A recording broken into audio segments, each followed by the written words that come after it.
right, party people. Welcome back to episode 26, is it now, of the Puddle of Grunge podcast. We welcome you guys today because we are doing one of the hardest challenges we've had yet. If you can't tell by the albums scattered behind us and next to me and everywhere around and in between, we are doing our top 5, 2 honorable mentions, Stone Temple Pilots songs. So, as did the last one, this one might have taken even more of a mental and emotional toll more than a physical toll. Because this is like trying to choose your own children, dude. I don't even, and I mean, I don't know how hard that would be because I don't have children, but this one, STP is one of those bands that we absolutely adore, musically, stylistically.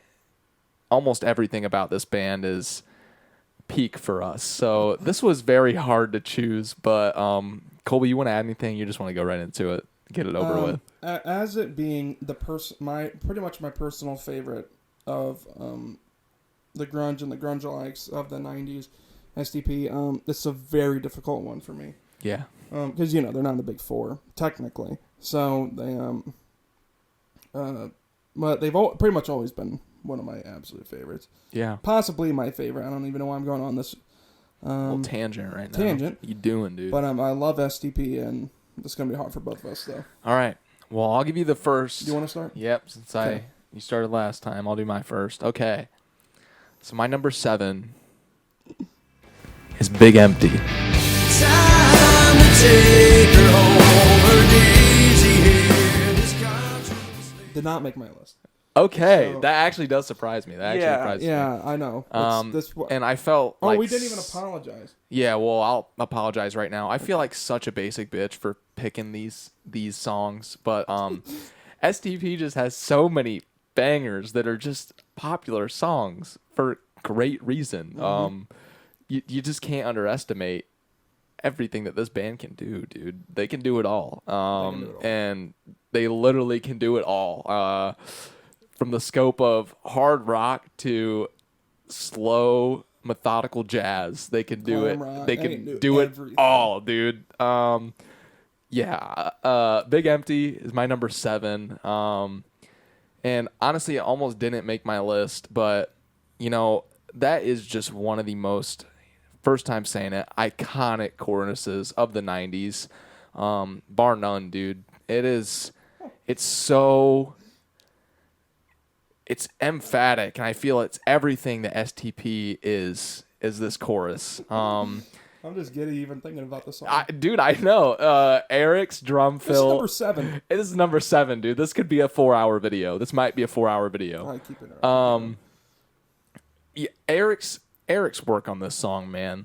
You're gonna hear us talk about Mr. Kretz quite a bit on these lists because Jesus, man, he is the rhythm doctor, is what I'd call him, man. And this one, he just goes into such a nice little, just laid back, and then huge for the fill into the chorus, dude. And that is absolutely one of my favorite moments, favorite parts in all of music is just that section right there. And the entire band just kind of just gives it their all for this song. Scott he just has a way of finding the perfect melody to lay over top of everything. And what the Deleo Brothers are playing underneath could be so unconventional, and they'll just make it fit, man. Man, Big Empty. Colby, you wanna gush a little bit, glaze a little bit? I didn't think that this would take as long, but I think now it will because I still have so much to talk about. I didn't even talk about that. I know. had to talk about. First of all, Dean Slide playing on this song. Oh, is yeah. So great. Perfectly just segues sections. Mm-hmm. Back from a chorus to verse. It's awesome. This could be one of the biggest highlights from Robert Deleo. Oh. The bass line for Big Empty is a moving masterpiece. And this is number 7. This is number 7 we're talking about, guys. Dude. Damn. And it's one of my favorite bass lines to play. It's so incredibly fun. Most great songs have great fun parts to play. And this is and that fill has one less hit than I think it is bum ba dum bum.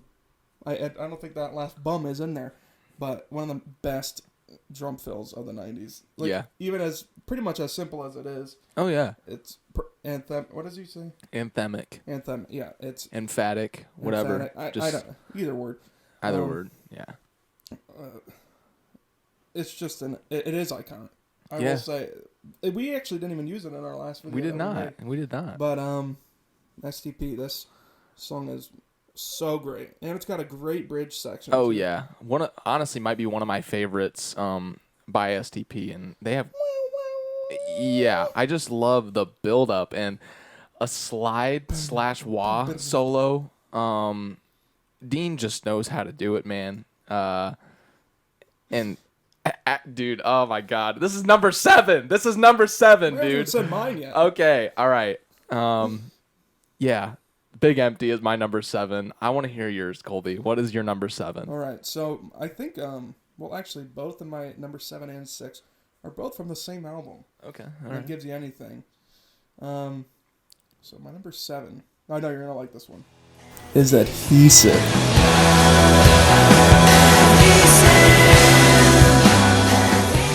Oh Is yeah, Adhesive. yeah. This one, it's such a sleeper on Tiny Music. 100%.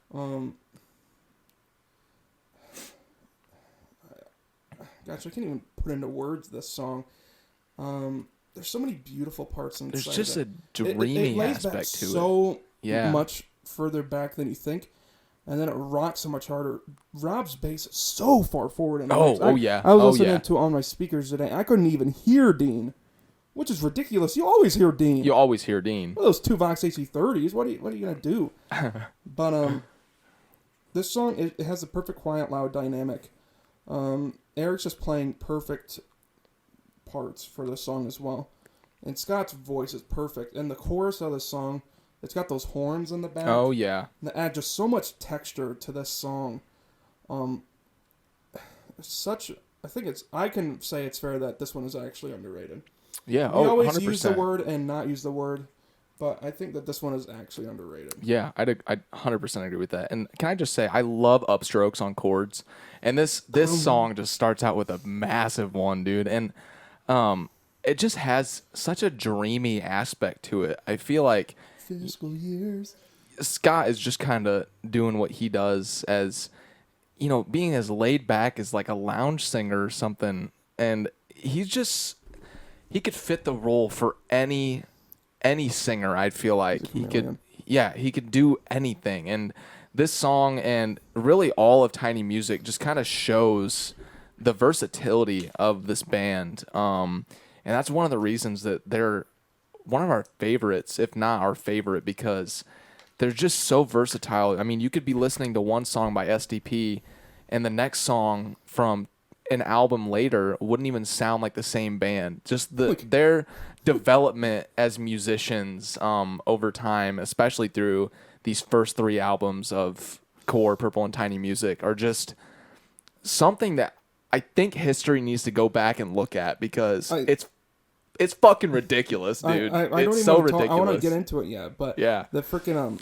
just like imagine you showing somebody never even listen to rock music. Imagine be like, this is Adhesive, and then here's Down. This is the same band.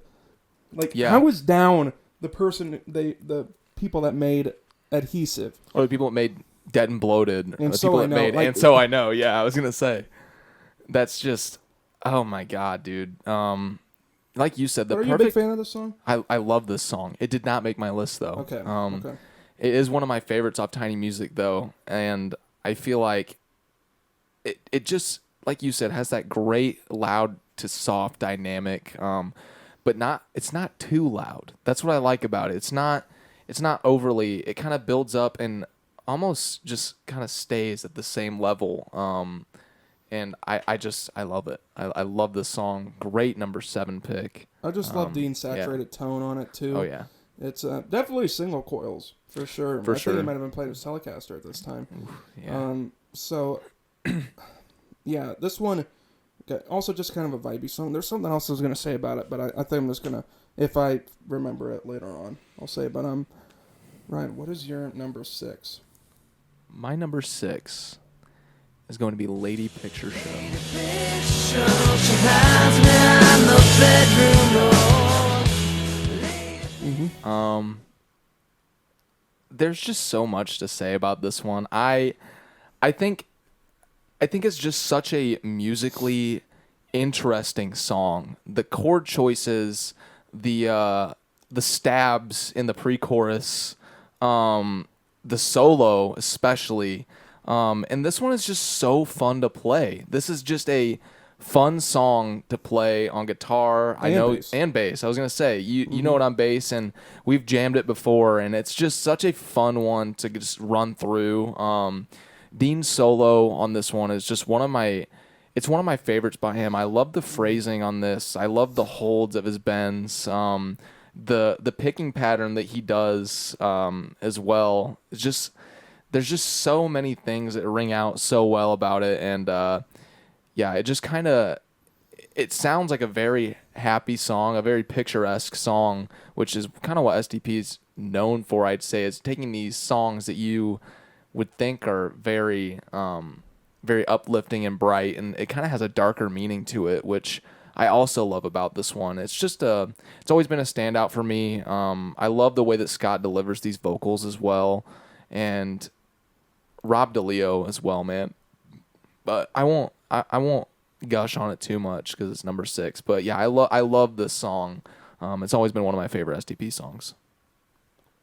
You know what? It's kind of funny. I just kind of blanked on it. What song are we talking about? Lady Picture Show. Lady Picture Show, yes. Okay, this was actually originally my number 5, but it fell off of my list. Okay. It is not on my Okay. list, but it was my number Wow. 5 at one Wow. point. Wow. And then it got tossed into the zeitgeist. So, Lady Picture Show, it's, yeah, kind of a disturbing backstory to the song, just like there is with Plush, but it's just such a great song. I always wish I could say more than it's a great song, but If it's a great song, it's a great song. yeah, the bass line for this track is so fun. Mm-hmm. The solo is always so fun to hear as well. It's very playful. Yeah, it is playful. In a way. That's just one of the. There's certain solos that you kind of feel constrained a little bit playing, and this one I feel like just has emotion to it. It just kind of flows along so well. And Dean is just a master at picking out those catchy phrases that kind of just stick there in your mind. And I don't know. I just love this one. I love this one so much. I also love the ending. Yep. Into Oh, that yeah. one note, and it just fits perfectly on the B, Mm-hmm. because that's what I remember that the bass goes to as the Yep. end. Yeah, it's such a beautiful song, and Yeah. such a great pick for number 6, dude. Yeah. But I'm interested to hear your number 6. Because Colby. you remember what I said about Yeah. my number 6 from the same album. Yeah. I need to hear this. You know what's funny? I actually think Tiny Music has the most out of any album Okay. on my list, which is kind of crazy. I It's think. kind of crazy. Yeah. But my number 6 is "And So I Know." And so I know it's because I was wondering if it was gonna be. Mm-hmm. It didn't make my list, but this one is also one of my favorite ones. Album track. Yeah, this is a deep album track. One that there's like rare videos of them playing this live. Very rare videos, and I think they've only done it a couple times. It'd be hard to emulate. Yeah, be very hard to emulate, and I mean, but they could do it. They're STP, obviously. But yeah, I'll let you gush on this one. It's your pick. Yeah, it's just the song is so ambient. Yeah. It's like it almost could be like if they just they could make a whole album like this, and it just be I would not care. I would listen to it. unbelievable. But it's also got a great jazz inflected solo. Oh from yeah. Dino, so many great note choices. How can this man have this So creative- many great pre-bends as well, dude. There's his so phrasing many. is unbelievable. Yeah. We always talk about Dean's phrasing because that's kind of like, I would say almost his strongest suit. Oh, for sure. Just knows exactly what to do. Has such command over the fretboard. Just so unique in the way that his brain works and attacking a solo like this one where you gotta lay back on this one. You cannot be over the top for this. No, he's not even throwing blues licks in there. No, he's doing all. pure jazz, dude. And it's just beautiful. I wonder what this song is played on actually, Yeah, I in wouldn't terms of know. guitars, because it has that almost Pretty rounded. yeah, I'd almost say it's Tom very Yorker. it sounds very maybe a 335 or something, could be a something 335, yeah. like hollow body almost. I feel like because it has that warmth to it as well as the roundedness sound. But I know what you're saying, because I feel like especially when he's picking out just those single notes in the solo, I think that it kind of it emulates kind of a neck pickup position on a Strat almost. Just just a very it just kind of hits your ear in the right way, dude. Yeah. Look that up actually. I want to know before we continue on a Les Paul. What, 335? Dean played an Epson ES296. Ooh. On Tiny Music and So I Know. Okay. I think it might have put two sentences together. Sweet. But Sweet. Gibson 296, I think. That's an interesting one. It is still a hollow body, but it's... But yeah, okay, hollow body. Good to know. You Good to know. picked it out, though. Yeah, good to know. I All wouldn't right. have said that. But So I Know, kind of a weirder pick, but pretty much... Wait, I forget. Let me look at my... Pretty much my next 5 are all pretty much bangers, except for number 2. Yeah. But, I'd say And So I Know is a banger. I literally listened to this song yesterday. well, it is a banger, but it's not a driver. Yeah, it's not a driver. I know there's going to be one. I wanted to say this on our Soundgarden video too, but there's a track I want to point out that I know is probably not on either of our lists, but I just want to say, Piece of Pie. Yeah. It's not on my list. It's not on my list, good. no.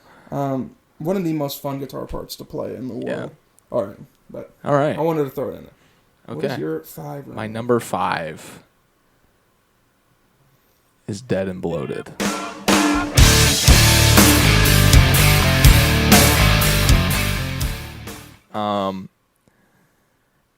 Is there any other way to start off an album, a hard rock album, than this song, dude? I could not imagine a more perfect album opener than this song. It just screams, man, and it just hits you like a ton of bricks. I really don't know what else to say for it besides Eric Kretz's snare tone is just something that I covet so much. That is just something that I would die for, is that snare tone, man. And this song is just massive, and that snare and his playing on this one, I feel like, is what makes it so massive. It just flows so perfectly from one part to the next that it's like a 5.5 minute song, but it does not feel like it. It feels like 3 minutes. It's just one of those that it feels like a quick listen because it's a good listen. And yeah, Dead and Bloated just has kind of always been in my top 5, and for good reason. It's just it's one of their just most punchy, nasty songs. One of Dean's nastiest riffs, in my opinion. And yeah, that's my number 5. Crazy enough, it's not in my top 5. Okay. But like we've said, this is such an interchangeable. Like one of these days, freaking Dead and Bloated could be my number 1, and or not. Maybe not. But it's so hard to pick. It's so hard to nail these down, guys. But Dead and Bloated. Thank you, Scott. Thank you, Rob. Yep. Thank you, Dean. Thank you, Eric, for making this song. And but mostly thank you, Scott, because he kind of came up with the main part. Yeah, he did. And Rob transcribed Like a it. Mexican restaurant, right? Or something? Something like that. Yeah, I'm pretty sure he like just beat his fist on the table. I'm pretty sure that's the story behind it, which is awesome. That's so This sick. is just such a driving track. Yeah. I love the use of stacked chords in anything. Mm-hmm.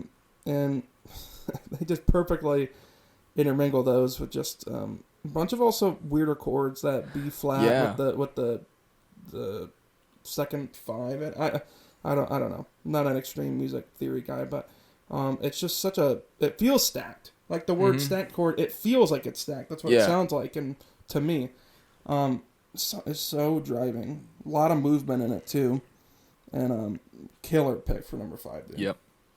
So I'm a little worried about my number 5 in a way, because I don't know if you might have it higher, because we kind of did just talk about it, but my number 5. Are we ready to move on? Yeah, go for it. My number 5 is Too Cool Queen. Real famous, and you made lots of money, and some of his too. Did not make my list. Okay, well, Did good. not make I'm my list.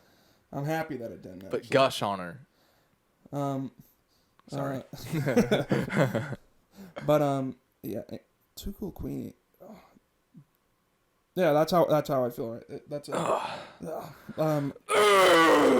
And that too. I love everything about this song. It's a Strat and or a Telecaster. I think it's a It is. Strat. I think it's a Strat. Pretty sure he plays a Strat on this one. But like this song, it's kind of almost a little unsettling. I think the verses and stuff are a little. The chorus is pretty warm. But other than that, it's kind of rigid a little bit. And it's a little dissonant. Yeah, I would 100% agree with that. And I think when it's just weirdly set up almost. It's weirdly placed. You know, it kind of cuts out in the middle of the song and then builds back up again into the second verse, which I feel doesn't happen a lot in a lot of music, and this is just a very unique song, especially with the effects that are on this. Sounds like there's a flanger or something for sure. on almost the entire song. But yeah, Colby, I'll let you hit Dean's solo. Such great phrasing. Yeah, that's all I can say. His phrasing is just unbelievable. he makes a guitar wail, dude. Like those bends, dude. There's definitely there's a wah in there for sure too. But the solo is such a highlight of this track, and also the ending chorus or the ending verse. Made lots of money and so too. Oh yeah. It just ends so warm to me, and also like Scott's voice is kind of off a little bit. Yeah. All too cool. Yeah. When he goes into that last note. And I mean, it is in the later part of their discography as well. Yeah. So, I mean, I know a lot of people kind of don't give Shangri-La Dee Da the love that it deserves because, it's later in their discography.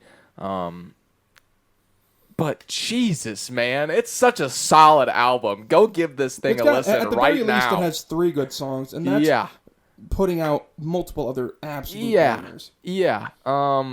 This one is just such a banger of an album. I think everyone should go listen to this one if you like SDP, or if you like maybe just one song by SDP. Go listen to this album because my God. This is where we can talk about it a little bit more though, because I wanted to hang on a little bit on we were talking about. This band evolved. Oh yeah. This band evolved. Is that what you were trying to get into? Oh Matt? yeah. This band evolved. If you listen to Core and then you listen to Shangri-La Dee Da and or Tiny Music even that 2 album stretch is ridiculous. I feel like Core and Number 4 kind of have the most similarities in a way, just because of the hard rock aspects to them. Yes. But oh my God, dude! If you're right, if you take from Core and just go straight to Shangri-La Dee Da, it sounds like going from fucking a hard rock band to a version of the Beatles. Like, actually. Yeah, like it's insane. Yeah. And I think this was kind of Scott's Beatles era as well. Which, oh my God. I'd say most of the songs on here are catchy as hell. And I just love the way that they're recorded as well. The entire mix through the entire album is phenomenal. All of STP's discography sounds amazing. Yeah, and oh my God, dude, Brian. great pick. Yeah. Well, I actually didn't know if it was gonna be on your list or not, but I'm happy it wasn't. Yeah. Just in the fact that you didn't have it like number 2 or something. Yeah. Something crazy. Yeah. But yeah, Too Cool Queenie, dude. I also.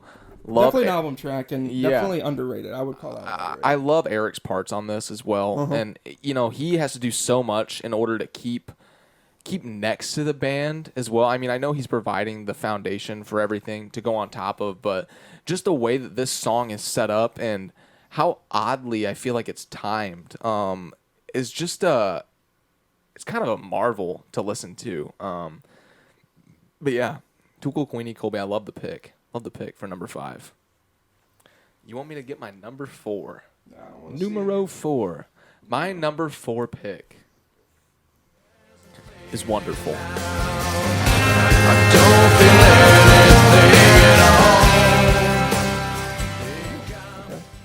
So, yeah. 4.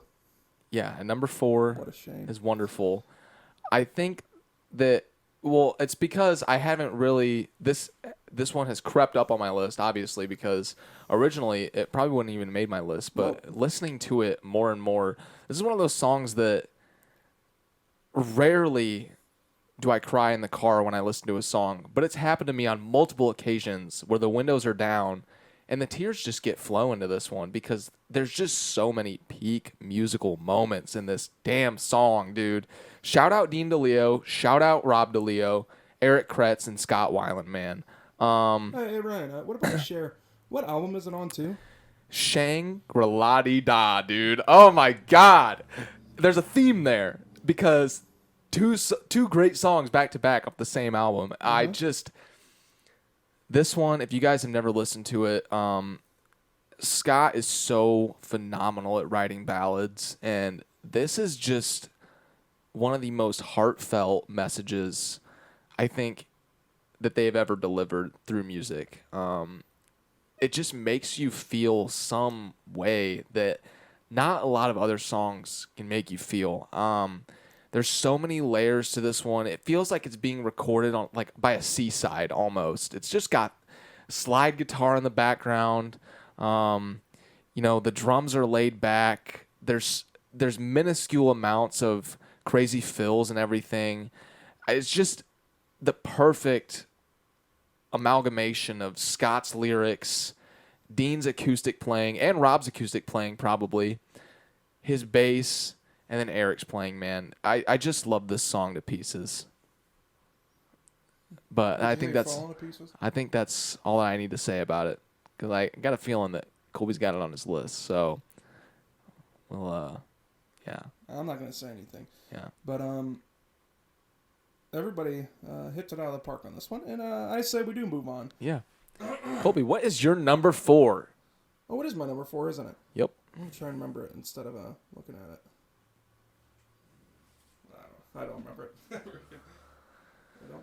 I'm not peeking. All right. This one is going to anger a certain somebody in the audience, I know. My number 4 is Army Ants.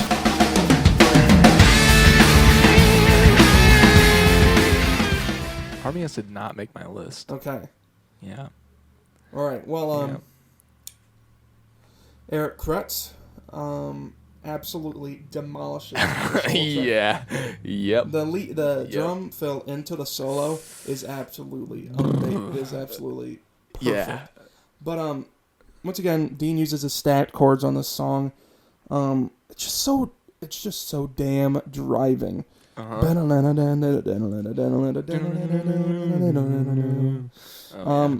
has such a unique solo on the song too. The use of the phaser with a beautiful chord sequence that he uses there, droning that open D string. It's just such a great album track off of Purple, and there isn't one bad part about it. I don't really have much more actually to say about it. What do you guys say? I just love the way that this song comes in. Those chords in the beginning are very dissonant, it sounds like, and they almost have like I said earlier with Adhesive, that fairy tale dreamy quality to them that I think makes this song so special. And Rob DeLeo, dude, a absolute mastermind on the bass. Just the way that he is able to find pockets to play in and come up with so many interesting parts. And this one especially always catches my ear. And Rob is just, he's something else, man. He's built different. He's built different, for sure. He's just a pure musician, and I love that aspect of SDP is that they're all pure musicians, dude. Like, they are just bread and butter musicians, dude. I love that. I love that about them. And yeah, Army Ants is a great pick. It did not crack my list, though, as I said. But Army Ants is my number 4, strong number 4. It could have been 2, it could have been 3, it could have been 1. Really, anything. Damn. It couldn't have been 1. I think we are in agreement. We are in agreement. So, but for sure. We'll have tons to gush on that. But Ryan, what is your number tres? My numero tres is going to be Tripping on a Hole in a Paper Heart. I'm not dead. Yeah, it's number 3, baby. Yeah, Tripping okay, on a hole. sick. All right. You know what's absolutely fucking crazy to me is that Eric Kretz wrote this song, dude. Eric Kretz is the main credit on this song, and that's just awesome Army to me. Ants too, I think. Yeah, and Army Ants. That's just awesome to me. 2 Eric compositions are Eric, my top 5. Eric is just a composer, man, and this is just a blazing song and an example of SDP at their finest. It just sticks in your head. That dissonant chord in the chorus that's following Scott. I love that so much. It just kind of adds just another level to what makes this song great. And, you know, we talk about guitar solos quite a bit on this page, but I feel like this one just has always baffled me at how the hell he came up with this. And Vaseline as well. Vaseline, but Vaseline's a short one. This is kind of a longer solo, and the phrasing on it is so damn weird. He throws in legato at the end of it, and I just there's so many aspects to Dean's playing that are just highlighted in this song. There's so many things, so many techniques that he uses in this song that really just add to the sonic landscape of it. But Colby, I know you want to talk about Mr. Rob Deleo on this one, so I'm going to give you the mic. Rob Deleo puts on a masterclass on this one.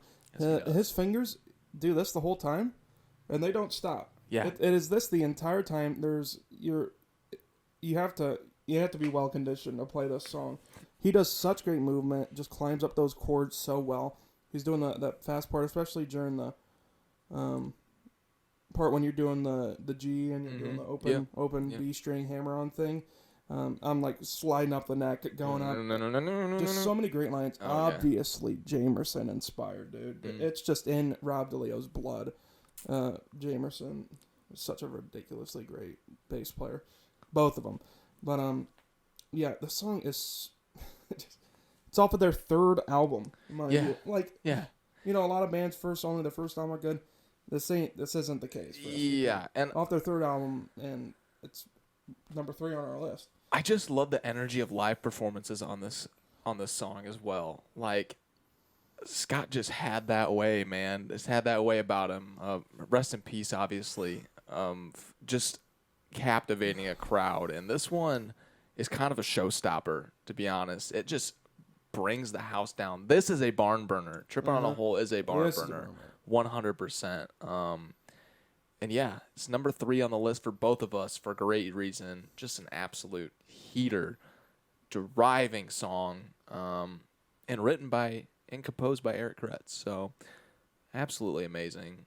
Love the snare roll into the beginning. Love the crash hits in the chorus as well. I think that just flows along so well. Yeah, man, this song is just phenomenal. Can't really say anything else for it.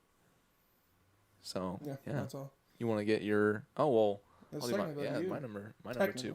Well, I already know what your number 2 is. So. My number 2 is gonna be Still Remains.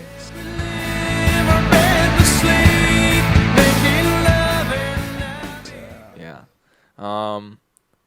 Just one of the most profound love songs, I'd say, of STP's catalog, maybe even of that time, man. And it kind of takes some listening to get the feeling behind it. And, you know, you read the lyrics, you look at the stories behind it and how in love Scott is with this woman. And there's something so catching about it that they do so well. There's so many moments where it just feels so airy and light, and just a lighthearted song, but there's such a deeper meaning to it, and I love that about their music. It almost kind of borders on lust a little bit. Yeah. Know? Oh yeah. Like, I'll drink the water that you leave. Yeah. We always talk about that line. That's like just one of the most. It's not even. Yeah. For sure. There's just a great feeling for this person that he's talking about, which I'm pretty sure was his first wife. But I love this song to pieces. it's Would you fall to always I would definitely fall to pieces for this song. It's kind of always been one of my favorites, even after I remember. like through everything. It's fun to play as well. Very slidey. The riff is fun. There's some weird chord shapes in there. Dean is a king of that, obviously. And yeah, like I mean, the bass part looks fun to play as very well. fun. Yeah, and there's just such a way that it lays in my ear that rests so well with me. I love this song so much. I was very much anticipating this being your number 2. Yeah. Compared, like, it really is. It's such a devoted love song. Oh yeah. Obviously, which actually both of our number 2s are. So, like, it's a bit of a shakeup on Purple as well. Yeah. I think, what is it? It's in between. It's Interstate to Still Remains to Pretty Penny. Yeah, that's such a weird 3 stack right there. Yeah. Oh yeah. Love song, roll down your window song, acoustic. Like, such a weird stack of songs. I already said that, but this is such a great pick. I don't have much. You perfectly stated what I was. Yeah. I mean, I just love every moment in this song, especially that kind of like a bridge section. I don't even know what you'd call it, back into like a pre-verse section almost. Yeah, when Dean's just stabbing the chords. I love that. And, you know, Eric's fill to go back into that last verse always grabs my attention, as do most Eric Kretz fills, because he's just a phenomenal drummer. Give Eric Kretz his credit.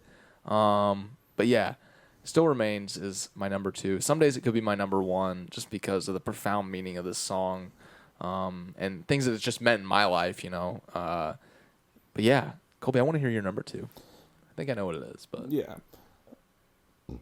My number 2 is Wonderful.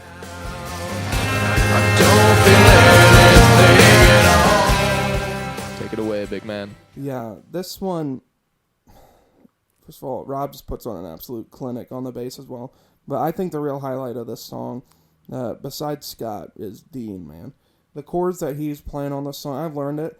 Like, you know, I kind of like wish I had a guitar. I'm not going to actually grab one. But just to show you this, the chord that he does in the verse, it's ridiculous. The bridge of the song, the "You're the everything." Yep.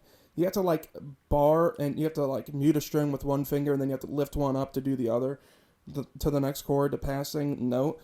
It's ridiculous, and the amount of like weird hand structures that you have to do for this song. Also, just the melody is perfectly crafted upon this song. Everything about it is perfect. It's like, again, since this was Shangri-La-Di-Da, Scott's voice was not like perfect. It was perfect, but not in not in prime condition like it was for albums past. Yes, and it's evident, especially towards the end. But he just still ends it on such a sweet note towards the end. Like that last note he hits is just perfect.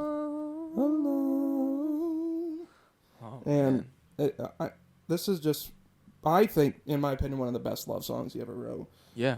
Being called Wonderful is just such a compliment. Yeah, I'd agree with that. So that's why I think it might be the best one he's ever written. But yeah, I mean, I totally agree with you. I already gushed on it a little bit at number 4, but yeah, I think that, as we said before, people just need to go listen to Shangri-La-Di-Da. That's really all I can add to that is go listen to Shangri-La-Di-Da. Give that shit a listen, man, because you will not regret it. It is not time wasted listening to that album for sure. And this one is just one of the huge highlights of this album. So we've like only been listening to the song for maybe around 2 years. Yeah. And how quickly first of all, that it's in our top 5 when all the other ones we've been listening to for longer than that. Yeah. Just kind of proves you how strong that this song is. And just a beautiful composition. Yeah. And Ryan, I think we should say it at the same time as to what our number 1 is. Okay, everyone. So I don't know if it'll be much of a surprise. I mean, you know, but our number 1 pick, both of us, there was no collaboration on this. This was strictly by chance, but we both knew that it was going to be number 1, obviously. Our number 1 song is Interstate Love Song. On a Sunday afternoon, So It's such a basic answer. It is so I feel like basic. such a basic bitch, dude. It's- but it's- what is there not to love about this song, dude? Ugh! There is just so much. There's so many layers to this song, man. Everything about it feels perfect to me. This is a perfect musical song, dude. It's so musical. Oh my gosh. Just everything from the chords and the voicings that Dean uses as well, I think are just so interesting. The harmonies from Scott and Rob. Oh my. Ugh. Dude. This might be one of the greatest songs of all time. And that's not even a It's a that's top not 10 even of the a 90s, joke. no doubt. Top 10 of the 90s, no doubt, easily, maybe even top 5. I feel like this is so recognizable to so many people, and it just you know how our bodies are able to like remember scents, and you smell something and it kind of takes you back to a place. This song just has that quality to it that you hear it and it just transports you back in time to wherever you first heard it. And oh my God, dude, I feel every band should strive to make a song as great and as put together perfectly as Interstate Love Song by STP, man. Just a fucking beautiful song. That chromatic walk down and the verse. First of all, to make a song that charted so highly on mainstream rock chart. Oh yeah. I might have topped it. I'm not even sure. I think it was on the Billboard Hot 100 for a For little sure. bit. Yeah. But but then you look at the chords that he used. It's Mm-hmm. just chromatic, It's nothing in that way, but the parts he adds onto it, it's ridiculous. And that he's singing on top of it, and the bass. It is the blueprint for how you write a damn bass line. Yeah. What Rob Deleo did on Interstate Love Song. Oh yeah. Eric's Take that to the grave, dude. Cash that check for real. Eric Kretz puts down the most perfect beat for this too. Those So many ghost those notes. fucking. I was just gonna say it, dude. Those ghost Loose notes. wrist Kretz. Oh my Loose God. wrist Kretz is it's ridiculous. Yeah. His playing on this track too, and Scott's voice is just perfect, and the harmonies from Rob and Scott. Eric John Bonham Kretz, bro. That's what they call him. Everything is placed so perfectly in this song. There's not a fill that's missed. There's not a moment that's missed. I love the part where they stop and then speed back up again. It's just, oh my God, dude. We could probably gush on this song for another day. And another thing, playing it is just so damn fun. Everything, this is one that Colby and I have played together probably 100 times. It's an Orlandic system at this It's point. literally back of the hand at this point. And it's just so damn fun to just play through and pick up on things. Like we said, just music has that way of every time you listen to it, there's just something different you pick up on.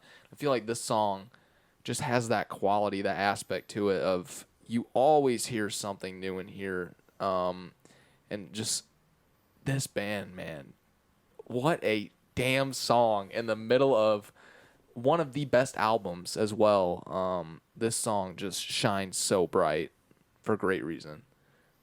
Yeah, man. Well, Yeah. I think this is going to conclude our top fives for SDP. We absolutely love this series, and we would love to keep doing it. Yeah. Maybe even outside of grunge.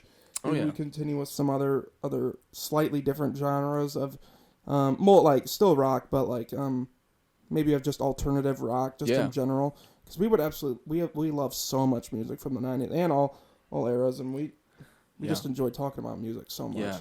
So let us know if you guys would like to see that. But it's such a hard video to make, man. Yeah, this one was very hard to choose, and I feel basic for all these picks, but they're the most popular songs for a reason. But yeah, Colby, I think you left it off on a good note. I think we just peace out right now. Peace. Peace.